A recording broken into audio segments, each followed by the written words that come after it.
Si toi aussi tu te reconnais dans ce que je viens de faire, et donc que tu n'arrives plus à lâcher ton smartphone, sache deux choses. Premièrement, que cette vidéo est faite pour toi, et deuxièmement, t'es un drogué. Vous savez qu'on passe en moyenne 4 heures par jour sur nos smartphones? 4 heures! Vous savez tout ce qu'on peut faire en 4 heures? Tu peux regarder Harry Potter 1 et 2, tu peux lire un livre de 200 pages, et ça tous les jours! Ça veut dire que sans nos smartphones, on pourrait lire au moins 7 livres par semaine. Et 4 heures par jour, ça fait 28 heures par semaine. Donc ça veut dire que sur une semaine, on passe un jour complet à faire défiler nos Facebook, nos Instagram, nos Snapchat. Tout ça pour voir la vie de certaines personnes qui nous font croire qu'ils ont une vie de dingue alors qu'en vrai, ils sont comme toi et moi. Et du coup, je me suis posé cette question. Est-ce que la vie des gens mérite que je donne un jour de mon temps par semaine? Et le pire avec tout ça, c'est qu'on n'a jamais été autant connectés, mais on n'a aussi jamais été aussi seul. Abdel, philosophe. Et aujourd'hui, on a tous des réflexes de drogués. Regarde rien que le matin, le premier truc que tu fais, c'est quoi? Chercher ton téléphone. Et si tu le trouves pas directement,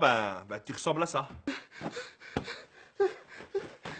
La drogue, c'est mal. Si, tu ressembles à ça. Avant, on organisait des sorties pour vivre des choses. Alors que maintenant, on organise des sorties pour faire vivre nos réseaux sociaux. Abdel, philosophe. Parfois, on est même schizo. On parle avec quelqu'un de quelque chose sur Facebook et on parle avec la même personne mais d'autres choses sur WhatsApp. Et le pire, c'est que ce phénomène est en train de toucher nos petits frères et sœurs. Aujourd'hui, t'as des enfants qui savent déverrouiller un téléphone, lancer un jeu, jouer à un jeu. Et là, t'as plein de parents qui disent « Waouh, mon fils est un génie ». Alors que parfois, il a des difficultés à écrire son nom. Et c'est pareil pour les enfants qui regardent des émissions pour apprendre Zama, l'anglais ou l'espagnol. Moi, mon fils, il parle anglais, il sait dire 1, 2, 3 ou alors Hollywood Chewing Gum, tu vois, c'est un truc. Ouais.